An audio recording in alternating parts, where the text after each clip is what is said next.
सिर्फ छत्तीसगढ़ ही नहीं बल्कि पूरे देश में भीषण गर्मी का प्रकोप कहर बरपा रहा है।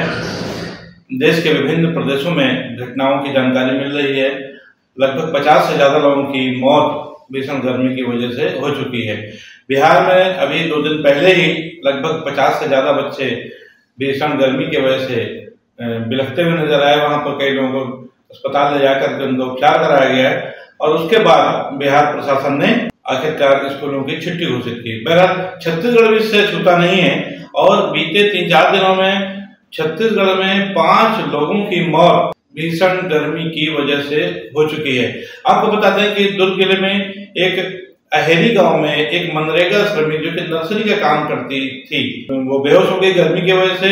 उसको तत्काल अहेरी अस्पताल ले जाया गया था, जहां पर उसे मृत घोषित कर दिया गया।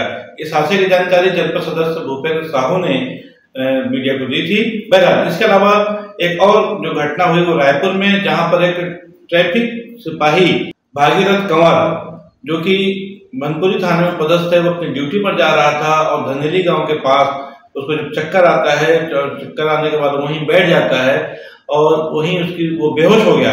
उसके एक साथी ले जाकर के बंजारी अस्पताल में उसको पहले एडमिट कराया जाता है, वहां पर जहां पर उसका बीपी चेक किया जाता है और उसके साथ ही साथ ऑक्सीजन लेवल भी जो काफी कम था। उसके बाद वो तत्काल मेकाहारा भेजा गया, लेकिन मेकाहारा पहुंचने के बाद वहां पर डॉक्टरों ने भागीरथ कंवर को भी मृत घोषित कर दिया। इस हादसे की जानकारी वहां के ट्रैफिक डीएसपी गुरजीत सिंह ने दी थी।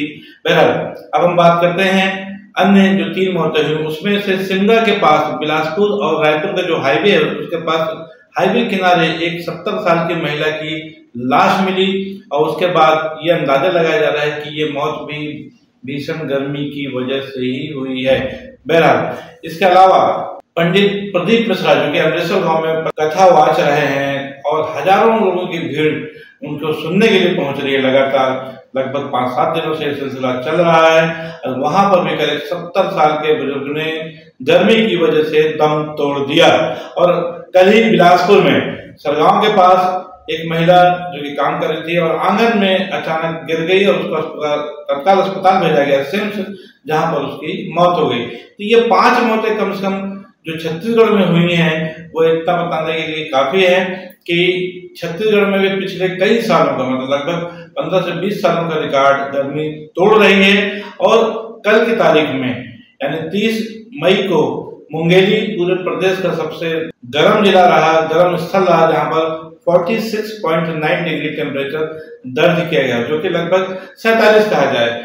और इसके अलावा बिलासपुर में भी कल 46.4 डिग्री सेल्सियस था और दुर्ग में भी 45-46 का असर यहाँ भी देखा जा रहा है। बहरहाल कुल मिला के देखा जाए पूरे देश में इस समय गर्मी का बहुत ही बुरा हाल है गर्मी की वजह से, और तमाम कार्य प्रभावित है, खेती बाड़ी भी प्रभावित है और लोगों की मौत का सिलसिला भी शुरू हो चुका है और ये आंकड़ा 5 मौतों तक छत्तीसगढ़ में पहुंच भी चुका है। बहरहाल अब देखना यह है कि सरकार भीषण गर्मी से निपटने के लिए क्या करती है। आपको बताते चलें कि इस गर्मी का हाल छत्तीसगढ़ में तो है, पूरे देश में है। दिल्ली की अगर हम बात करें, दिल्ली में भीषण गर्मी की वजह से पारा 53 भी पार कर चुका है। वहां तो इस बार लगभग 79 ईयर्स का रिकॉर्ड टूटा है और 53.9 पहुंच चुका है। ये बहुत बड़ी बात है और लगभग 80 सालों के इतिहास को देखा जाए तो इतनी गर्मी दिल्ली में कभी नहीं पड़ी है। इसकी वजह से वहाँ के तमाम दूसरे काम भी प्रभावित हो रहे हैं। पानी की समस्या वहाँ पर आए दिन जो टैंकर वहाँ पहुँच रहे हैं, तो टैंकरों में रुकने से पहले वहाँ पर कम से कम 50-100 पाइप डाल दिए जाते हैं और 3 से 5 मिनट के अंदर पूरा टैंकर खाली हो जाता है। हालांकि लोकसभा चुनाव की गर्मी अभी पूरी तरह समाप्त नहीं हुई है। 1 जून को 7वें चरण का मतदान होना अभी बाकी है। वहां पर एक जो प्राकृतिक गर्मी है इसने आम लोगों का जो है जीना मुहाल करके रखा हुआ है।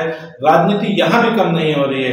भारतीय जनता पार्टी के महिला मोर्चा ने खासतौर पर इसका फायदा उठाते हुए कहा जाए कि दिल्ली में मटके फोड़े, वहां के जो मंत्री है आतिशी उनके घर के सामने मटके फोड़े और पानी के लिए दिल्ली सरकार को जिम्मेदार ठहराया। बहरहाल राजनीति अपनी जगह है, समस्याएं अपनी जगह है, और लेकिन बड़ी बात यह है कि राजनीति यहाँ भी हो रही है पानी और गर्मी को देखते हुए, जबकि समस्याएं मूलभूत समस्याएं हैं। भीषण गर्मी तो पड़े, लेकिन राजनीति कहीं कम होने का नाम नहीं रही। राजनीति की बात करें हम तो 7वें चरण का मतदान कल यानी 1 जून को होना है। प्रचार बंद हो चुका है कल, लेकिन उसके बाद जैसे कोई बच्चा एग्जाम देने के बाद अपने रिजल्ट से पहले मंदिर जाकर मत्था टेकता है, वही काम आजकल के नेता भी करना शुरू कर चुके हैं।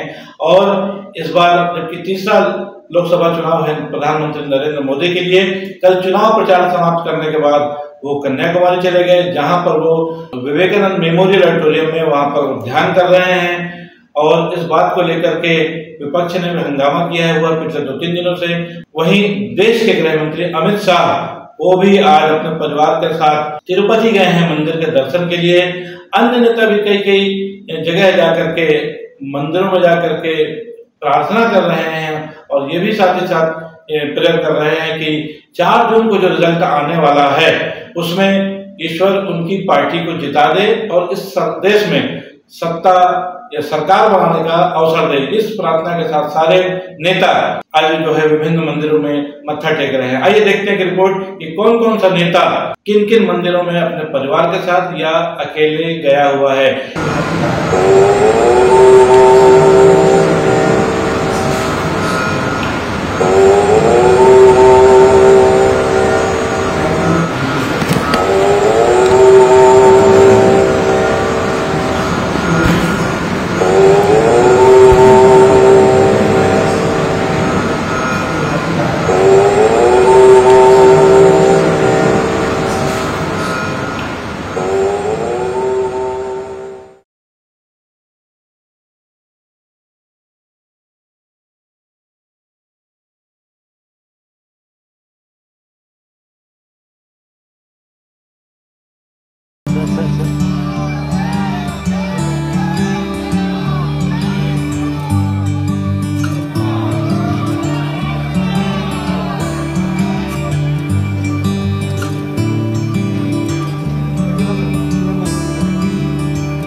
और इसके साथ एक खबर और है, वो ये कि कल 1 जून को मतदान होने के बाद, जो कि 7वें चरण का मतदान है, सुबह 2 जून को दिल्ली के मुख्यमंत्री अरविंद केजरीवाल को सरेंडर करना है कोर्ट में। आपको पता है कि वो पिछले दिनों 21 दिन की अंतरिम जमानत पर उनको रिहा किया गया था चुनाव प्रचार के लिए।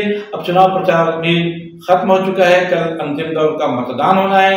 2 तारीख को उनको वापस जेल में के लिए सरेंडर करना है। उसके पहले आज उन्होंने लगभग 1.5 से 2 मिनट का एक भावनात्मक उद्बोधन, एक संबोधन अपने दिल्ली की जनता के लिए खासतौर पर और देश की, न सिर्फ दिल्ली बल्कि देश की जनता के नाम से भी एक संबोधन उन्होंने किया है।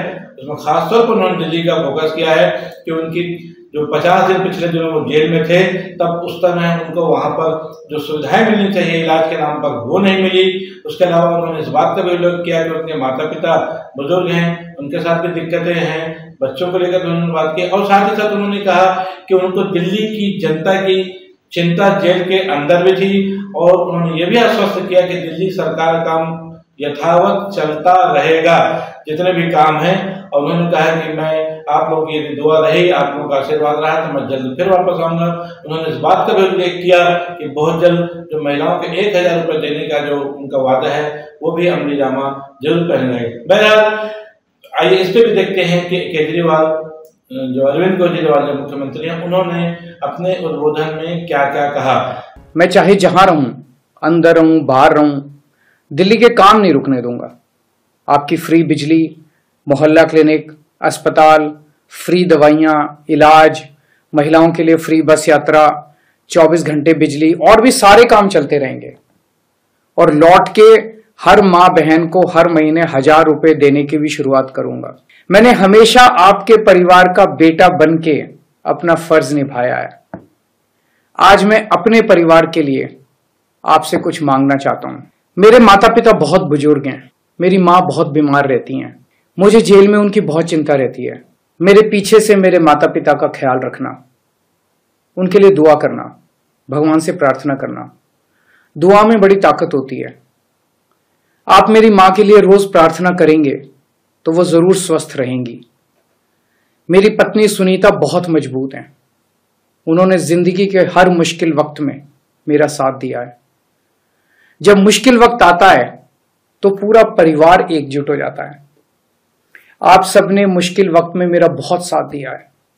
हम सब मिलकर तानाशाही से लड़ रहे हैं। देश को बचाने के लिए यदि मुझे कुछ हो जाए, यदि मेरे प्राण भी चले जाएं, तो गम मत करना। आपकी प्रार्थनाओं की वजह से ही आज मैं जिंदा हूं और आगे भी आपका आशीर्वाद मेरी रक्षा करेगा। अंत में बस ये कहना चाहता हूं, भगवान ने चाहा तो आपका ये बेटा बहुत जल्द वापस आएगा। जय हिंद। दोस्तों, आज के लिए बस इतना ही। मैं पीडी निजामी और आप देख रहे हैं न्यूज़ T20। हमारी खबरें कैसी लगी आपको इस पर अपनी राय अवश्य दें। कल फिर मिलेंगे किसी नई खबर के साथ। तब तक के लिए दीजिए इजाजत। जय हिंद, जय भारत, जय छत्तीसगढ़।